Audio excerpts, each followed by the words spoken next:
All right, final chapter of Second Corinthians, chapter 13. Paul is closing out his letter. He's closing out this section from chapter 10 to 13, where he's just trying to convince them that he is genuine. They should listen. Like we said before, most likely he's speaking of just a remnant within the church that are still unrepentant.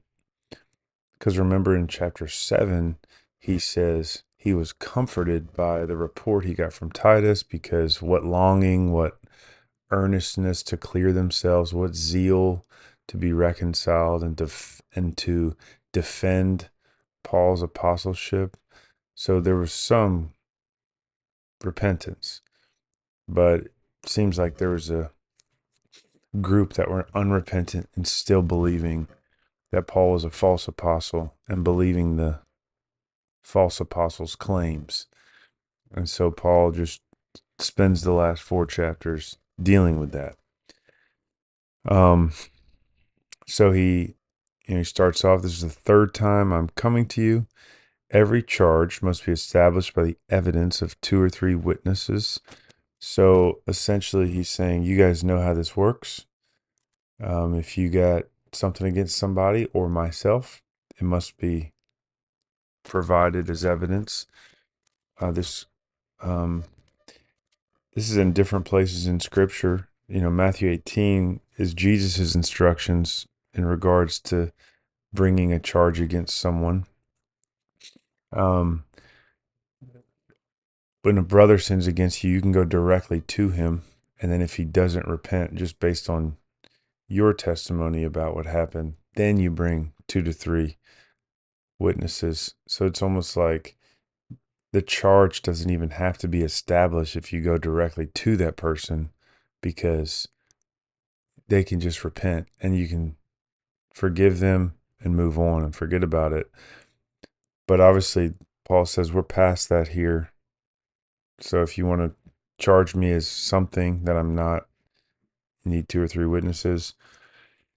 And on the flip side, too, if he's reminding them of how church discipline goes, because what he's alluding to is there's going to be some church discipline when he comes. He warned those, this is verse 2, I warned those who sinned before and all the others, and I warn them now, while absent, as I did when present on my second visit, that if I come again, I will not spare them. He will engage in church discipline with them. And church discipline ends at removing someone, treating them like an unbeliever. So that's what is at stake. If you had an apostle of Christ kick you out of a church and say that you are an unbeliever, that's scary. And essentially, they're saying they see no fruit of Christ in you. Now, apostles have a lot more authority, revelation, etc., especially in this age, because they didn't have scripture. Like the average um, church member didn't have scripture to combat, or to hold anyone accountable. So we just were trusting in the authority of the apostles. That's why they were so special, and that's why we don't need them anymore, because we do have the Word of God. Point is, um, apostles or pastors have the same call to purify the church in this way. Now, the church is in agreement with them.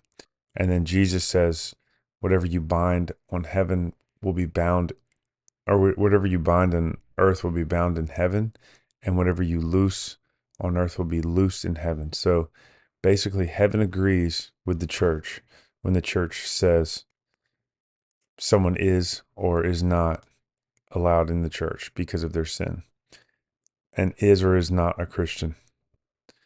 And if you disagree with your pastors, you better have strong evidence from the Bible of why you are a genuine believer.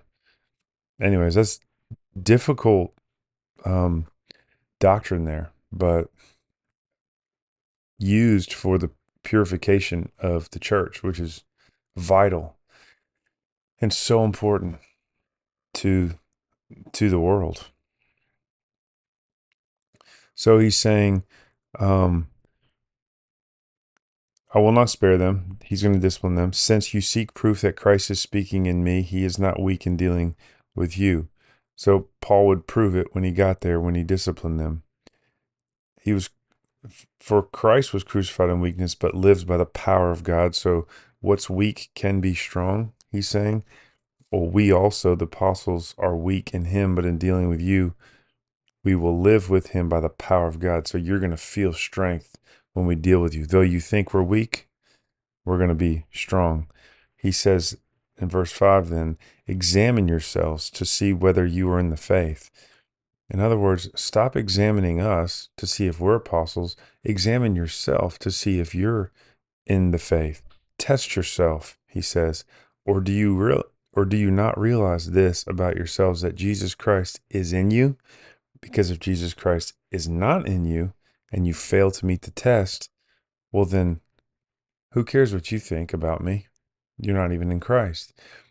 However, if you examine yourself and see that you are in the faith, well, how is it that me, a supposed false apostle, led you to a genuine faith?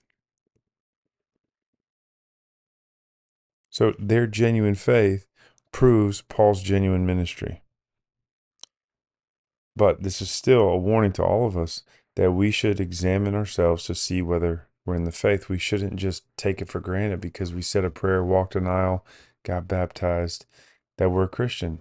All those external things, I'm not going to say they don't count for anything, but they can easily be faked or contrived. So we should examine our hearts to see if we have a genuine love for Jesus, his people, his word, obedience to his word. Is that genuine, out of a genuine love? Are our affections for God himself increased and strengthened? And only we know that, because we can fake everything else. It's the scariest thing about human beings. You can fake and you don't even know you're faking it. So examine yourselves. This is a warning to all of us to regularly examine ourselves. Verse 7 says, but we pray to God that you may not do wrong, not that we may appear to have met the test, but that you may do what is right, though we may have seemed to have failed. Okay, that last clause, though we may have seemed to have failed, is based on their worldly false standards. We see Paul's genuine love. Really, all he's after is that they don't do wrong. Even if they hate Paul, at least do what's right based on God's word. Be holy. Share the gospel. Love each other. That's why he says, not that we may appear to have met the test. We know you may still not think we're true apostles, but don't let that stop you from doing what's right. That's what Paul's after here. He wants a pure church. And he would gladly be slain for this church, I'm sure. He would gladly be slandered for this church, as he is putting up with now, and still he has love for them. He says, for we, the apostles, cannot do anything against the truth. Everything we do is done in truth, but only for the truth. For we are glad when we are weak. Based on your standards, we look weak because you say, we're no good. And you are strong spiritually. We're glad if you think we're terrible, but you're walking in the truth. Although you're not all walking in the truth. Your restoration is what we pray for. So the weakness is when he appears weak, and the strength is their spiritual strength. Paul would give up his appearance of strength and respect for their walking in the truth. Paul is sold out for this. He loves them. He is compelled by the love of Christ, and he has one purpose, and it's bringing glory to the world through planting churches and building disciples. For this reason, I write these things. Here's the purpose of Paul's letter in this last section of specifically, so that when he comes, he may not have to be severe in his use of the authority that the Lord has given him for building up and not for tearing down. So the apostolic authority was a building up of the church, and that's all Paul's concerned with. Anytime he rebukes, it's in order to build up. You got to prune, make room for more growth, and so that's Paul's desire. He ends with these final greetings. Finally, brothers, he wants them to rejoice. He wants them to aim for restoration. So everything he said, he's like, now put this into practice. If you're repentant, if you care, if you want to be right with the Lord, if you have longing, earnestness, zeal, aim for it. Make a plan and put it into action. Comfort one another, encourage one another. In other words, agree with one another, live in peace. So there should be a unity and love and peace. That's what he's having them seek after. And the God of love and peace will be with you. So when God commands something, to live in peace, to agree with one another, to aim for restoration, God gives something. He is love, He is peace, and He is with us. So it's through our relationship with Him that we live out His commands. Greet one another with a holy kiss. This is a temporary command. We don't do this anymore in our culture, and so we don't follow this, but the sentiment behind it is a unique greeting that only believers in the faith understand. It's not a fraternity. It's not a secret handshake. It's something deeper than that. And so that's what we aim for. All the saints greet you. And then this wonderful doxology at the end, or benediction rather. He wants the grace of Christ with them, the love of God the Father, and the fellowship of the Holy Spirit. So we see the Trinity there. We see grace, love, fellowship, unity to be with them all. And let that be with us all. Let us constantly live by the grace of God. Let us experience the love of God and seek ways to love Him more and love others more. And let us long to be in the fellowship, the communion of the Holy Spirit. Let us learn to do that. Let that be our prayer, that we would learn to walk in communion with the Holy Spirit. Well, this was a great book.